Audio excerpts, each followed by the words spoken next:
live my life as though generations depend on me, and I will teach and encourage all minds to do the same. Silverback. We've seen a tremendous amount of progress. We've heard about it from some of the other teachers. And I say this in my 26 years, this is the first program that I've seen an immediate impact, especially with boys.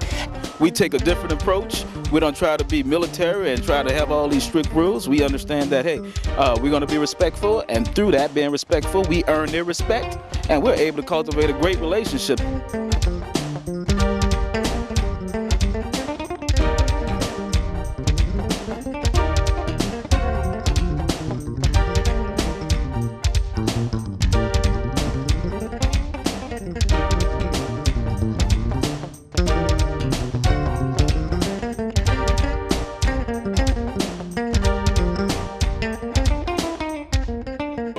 All right, is everybody ready? On three. 1, 2, 3. I will live my life as though generations depend on me, and I will teach and encourage all minds to do the same. Silverback. Oh, man. Lloyd told me he wanted me to come up here and tell you a little bit about my story. I didn't really come up here with any prepared remarks, but I can tell you a couple things about myself. One, I came from a background probably not that much different than most of you. You guys that go to fishing actually grew up within the Stone's Throw Fishing Project. I could go into my backyard and throw a rock probably into the fishing project. I had cousins who lived there. I would go in there and play all the time. I grew down the street. It was called Scatter Site at the time. It was a scatter site down the street. That's where I used to go play. So really, my neighborhood really wasn't that much different from the neighborhoods of everybody that's sitting in that room. So I want you to give Bob and these mentors, but wait, you know what? Let me pass the mic down, because you know the guys that hang out with you, right? And I just want them to tell you who they are and the school that they work at. Tim Thompson, I work with the Fisher students. I'm Tarisha St. Julian, Arthur Ashe. Richard Cook, Harmony. Charles Easterling, Hardy. William Blondie, Craig. Donald Robinson, Fisher. Vance Vogerson, Arthur Ashe. Cornell Manuel, Craig. Royce Duplessis, I'm at Hardy. Tutashin Salam, Craig.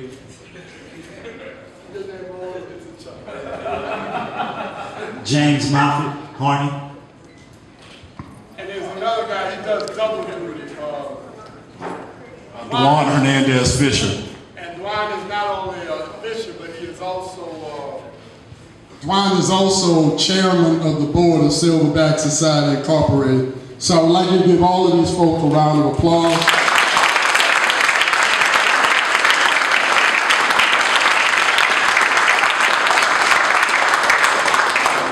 This event was partially made possible by a group of people that never met you, don't know you, but they knew of you and they knew the good things that you guys were about. And the Pontchartrain Kiwanis, these ladies and the awesome gentlemen that they just haven't come, these folks supported you and helped sponsor this event for you today. So ladies, please stand up and give these folks a round of applause. Made a significant contribution to you today. So gentlemen, thank you, and give them another round of applause. We couldn't do this without these guys. As a Silverback Society Scholar, I understand that the book backpack I received today will always be the property of Silverback Society Incorporated. I also understand that it is being provided to me by the men of the Silverback Society for me to use for the rest of my life. They want me to have it and use it free of charge for school and travel as long as it is useful to me. I also understand that other than my initials on the outside and my name on the inside, I am not to decorate or mark up this backpack because it represents everyone in the Silverback Society every time someone sees it. I also understand that when I carry this backpack, I represent the Silverback Society, and I will do nothing to give the Silverback Society a bad name. And I will remind other Silverback scholars of the same. Is that something we can agree to, gentlemen? Yes, sir. Anybody have a problem with that?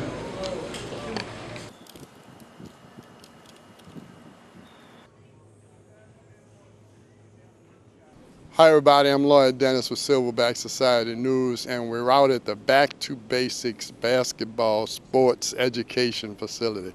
And I'm standing here with Donald Robinson, the executive director, and board member M. Tamisha St. Julian. I'm going to start with M. Tamisha because in the community, when we have these nonprofit organizations such as this one, there always have to be people in that community who support it and who are willing to put their name, their reputations, their associations and all that on the line. What got you involved and interested in working with this particular sports kind of facility? Well, it was somewhat of a self-interest. I got grandchildren over here, and they love basketball. And the question was, where can we go to enhance the skills of these young people? And another coach says, well, you need to go see Marcel Scott. And I brought my granddaughter over here, and over a few weeks, her skill level began to improve. She began to get other opportunities to begin to play on her elementary school team, and I saw the development. Now my grandson is over here, and I'm seeing other parents over here having the same results. So I said it was self-interest, and I see the growth of other kids here. So Don asked me to be on the board. I said, yeah. Well, that's a good reason. Don always tells me that to him the center is a little bit more than just about basketball. Tell me about that. Absolutely.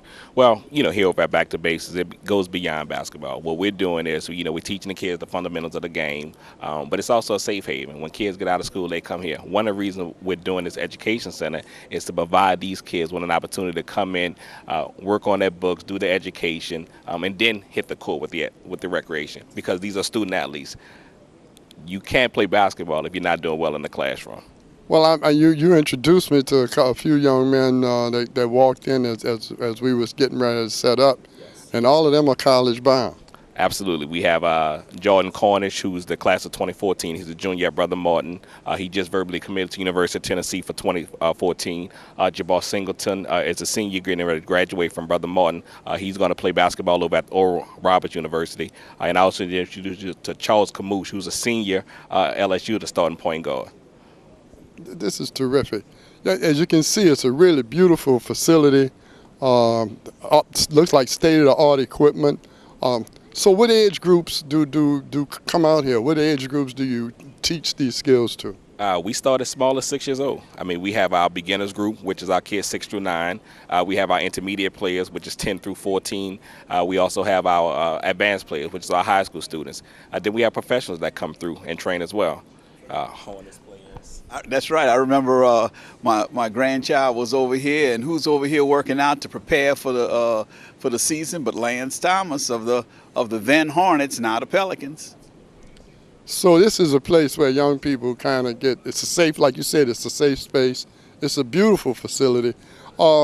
What about this summer? Do you have any programs that you're offering this summer? This summer we have 9 camps that we're doing. We have summer camps that go June, July, and August. We have 3 camps that we're doing with the Pelicans. If you can go to our website, they have all the dates on it with all the information.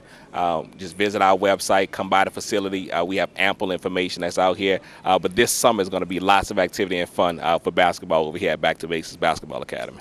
I just noticed somebody walked into the place here. You think we can get him over here? Yeah, absolutely. We just have Marcel Scott, who's... Come on over here, man. Marcel had the whole concept and was the brainchild behind the notion of Back to Basics. This is Marcel Scott, who's a native of New Orleans. Played basketball at Kennedy, finished and went over to Jacksonville University. After that, played basketball overseas. And when he retired, he wanted to give back to the community. So he started the whole concept and notion of Back to Basics Basketball Academy, and Marcel and I have known each other since our high school days. She actually started off at St. Aug. And I've seen him grow, and I'm proud of what he's developed here, and I'm excited to be a part of this and kind of taking it to another level. So what got you interested in doing this? Well, I want to focus on the kids and make sure that the kids got the understanding of the game that we love to play. I've been doing this for a long time. I played ball overseas in Germany, and I want to make sure that when I was done, I was able to give back to these kids and make sure that they understood not just the fundamentals, but the fundamental knowledge of the game. And see how far we came in so little time is amazing, and we continue to rise. Do you often see kids who may have like the raw skills, but just don't really know how to play the game? I mean, I see that every time. And when parents bring the kids to the gym, there's be so much potential to the point where we just got to slow the kids down and let them understand, like, look, this is how you make a correct layup. You got all the athleticism in the world, but you have to do it the right way. And that's what college coaches and high school coaches like to see. And we make their job easier if we get them fundamentally sound before they step on the court. So if you have a kid that you think has some skills, then this is really a place to get some polish and shine and take it to the next level. Is that about right? Absolutely. I mean, I have a son who's a freshman at St. Aug, who's been playing basketball. I've been his coach since he was 3. And was doing real well, and Marcel kept saying, man, you need to bring him over, you need to bring him over here. And there were some things as a father I saw that my son needed to work on. And man, he came over here and started working on some of that with Marcel, and it was no longer daddy saying it, but you had Marcel Scott, who was teaching him some of the fundamentals and some of the game, and man, his confidence. So I mean, you know, it works. And I'm not just talking about it because this is my job, but my son is involved in it. You know, and Tamishi's grandkids are over here. And the thing about it, you know, what Marcel teaches the kids is to be confident and to understand the game. And they're learning the game. And what that's doing is just piquing their confidence. So all the things that we're doing with the academy and with the sports foundation is just opening up. And it's a whole youth movement that we're doing over here. Tell me a little bit more about this education center you guys are trying to put together. Well, this education center is going to be one where, you know, we're going to provide after-school programs where kids can come in and work on their homework. You know, we're going to have college students that are going to come in here and tutor the kids. We're going to have certified teachers that are going to assist them. But it's going to be a place when kids get out of school, everybody loves coming here. But we want to have a structured environment with supervision to provide these kids with an outlet that before they step on the court with Marcel, they're stepping in that classroom and working on that. You know, with our high school students, we're going to have the ACT, SAT prep. So it's those type of things that when they come in here, you know, it's comprehensive. You know, we're going to have speakers that come in. We have the Pelican staff that comes over here all the time. You know, we're going to bring motivational speakers that come in here. We're going to bring people in to teach them financial literacy. Capital One has expressed an interest in it. So, I mean, it's those type of things and partnerships with different nonprofits that we're doing. So, it sounds like a great deal for kids. I always like to think of using carrots. In other words, you can get a kid in here interested in playing ball, and while you have him here or her here, you can teach them something else. Right, just like Donald said, you know, we developing young student athletes. We want to make sure that they take care of their schoolwork first and foremost before they step on the court. And that's going to be everywhere they go. Whatever you do in life, you got to work hard for it. So that's your stepping stones. So how do people get involved? I mean, do they just walk in off the street? What's the process for getting involved here? Well, we have membership. I mean, anybody can come in and fill out an application, a membership application, do the application. You know, we have several daily activities. You know, every day there's something different that we offer to our student athletes. So, you know, they sign up, they get involved, they do our daily activities. We have a spring league for our young kids, you know, with all these summer camps. I mean, just a whole lot of activities that we have over here. So there is a nominal fee involved? Yes, there is a fee. Okay. Because somebody's got to help pay for all of this stuff. I'm looking at this floor, man. What kind of floor is this? This floor is from, we got this floor from Colorado. It came from a civic center similar to the New Orleans Arena. And they was getting a new floor, so we had to go up there, we had to go check the floor out, and we purchased the floor that they was letting go. So it's an NBA type floor. It's good for your knees. not only is good for your knees, like, I mean, you don't have the aches and pains that you would have as if you was playing on cement. So it's a great floor, good bounce, and NBA goals. I mean, everything that we have here is an NBA bound, college, whatever you're looking for to step to the next level, that's what we have here. This is exciting, ladies and gentlemen, that we have a facility run by such conscious gentlemen in our community, and I look forward to hearing the bigger and better things from Back to Basics. Thank you. Thank you. Hello, ladies and gentlemen. I'm on stage with Dr. Lud Israel with the Neo Jazz School. Yes, sir. Yes, sir. And he is actually the father of the Yisrael Trio that's being featured on the show today. So, but how'd you get these youngsters up to this level of performance?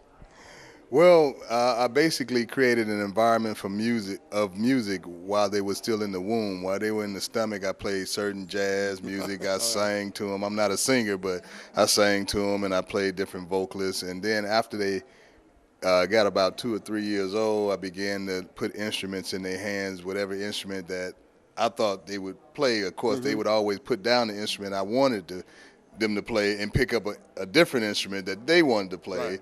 And so I just gave them an environment to let their creativity come through, and then just taught them what to do with it. So you are their teacher? You're the one that taught them music and how to play the instruments? Yes, sir. I taught them music, but also I homeschooled them, so I basically taught them everything they know. Oh, wow. And that brings me to the other point, is that you've created an independent music school right here in New Orleans. Yes, sir. I moved down here a little over a year ago because the type of music that we do, most people refer to it as jazz. We refer to it as spiritual music because it comes from the spirit. Everybody who does this type of music, you know, when you go into your improvisation, it comes from deep within inside yourself, and nobody can put that in there. So I taught them the basics of music, the foundation, gave them a foundation to build on, and gave them the environment to be creative. And when you do a child like that, give them that creative environment, the creativity flows. Yeah. Yeah, but so tell us how that led you to opening this school, and what are you doing here with the school? Right. Well, what I did was I opened the school up maybe about 7 or 8 years ago in Birmingham. What would happen is that my children would have friends, and their friends would want to learn music, and a nephew of mine is a saxophone player in town, and he got a full scholarship to UNO because I taught him how to play. And then I have a few other students that came down from Birmingham to the UNO with full scholarships. Actually, this year I have a guitar student that was with me in Birmingham that's coming to UNO for a full scholarship. So all my students got full scholarship, but what it was the children would bring their friends around. And their friends were, I want to play, and so I taught them how to play, and it evolved into a school. And now I teach children, and I start them at 2 years old. As long as they can sit still for 15 minutes, they can be a student here. That's amazing, because right now we're at a time in education in New Orleans where not every school has a music program. And so what I really found fascinating about your school is that this is a way that any parent who is interested in having their child get involved in music can bring them. In other words, it's not dependent upon being in a particular school or a particular part of town. Right, and not only that, it doesn't depend on your tax bracket. In other words, if you can't afford to bring your children to our school, if your children truly have a burning desire to do music, bring them to the school. We give free lessons. We give free group lessons for any child in New Orleans 10 and under. We start them at 2, 10 and under, and we do private lessons for a very, very small fee, and of course we waive that fee anytime there's a student that really wants to know music and can't afford it. So don't hesitate to bring your child out. And also we teach morality, we teach ethics, we teach things that will make the child a productive member of society and not somebody that likes to hang out on the street and do crime.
say, ladies and gentlemen, it is my distinct pleasure and privilege to be standing on stage with three very talented young people that I've just enjoyed and that I have enjoyed before.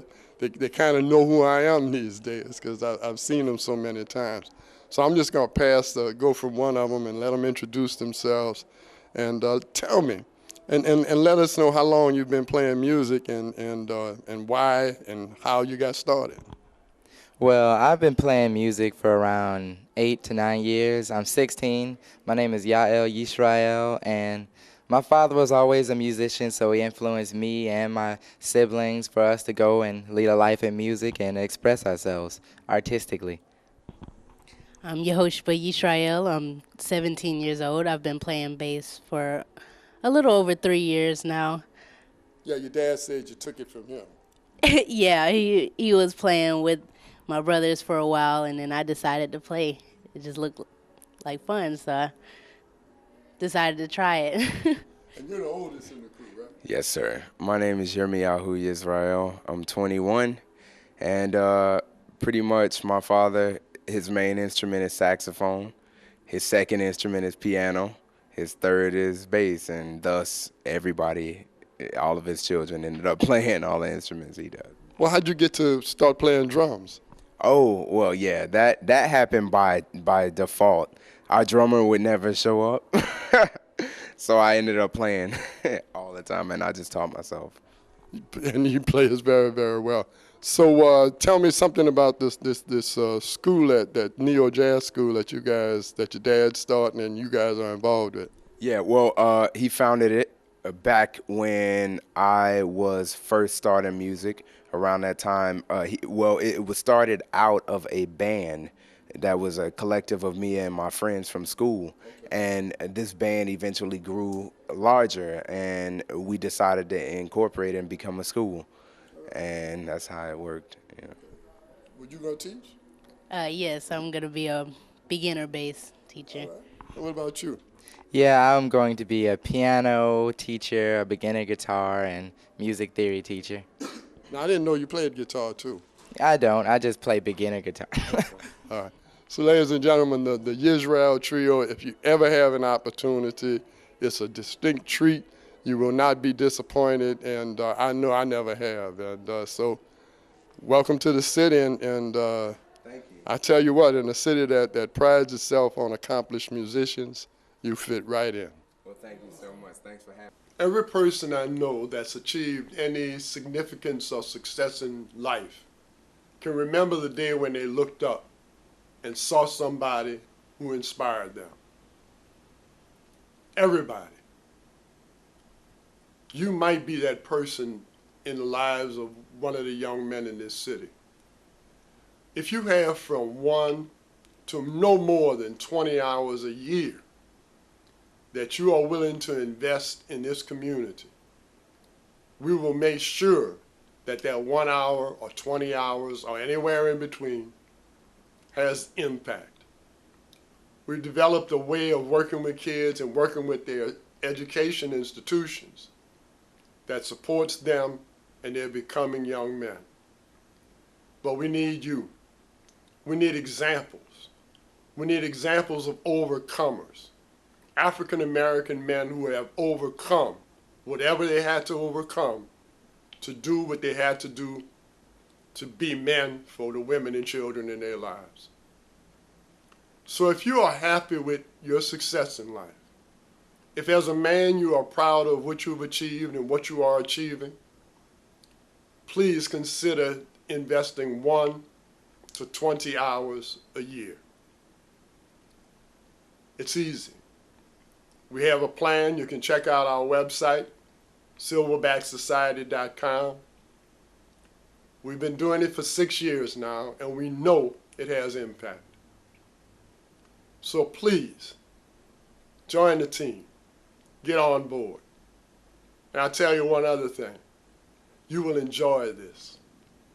It's amazing how much the men are enjoying being what they need to be for community. It's our destiny. It's our destiny. And you are that powerful.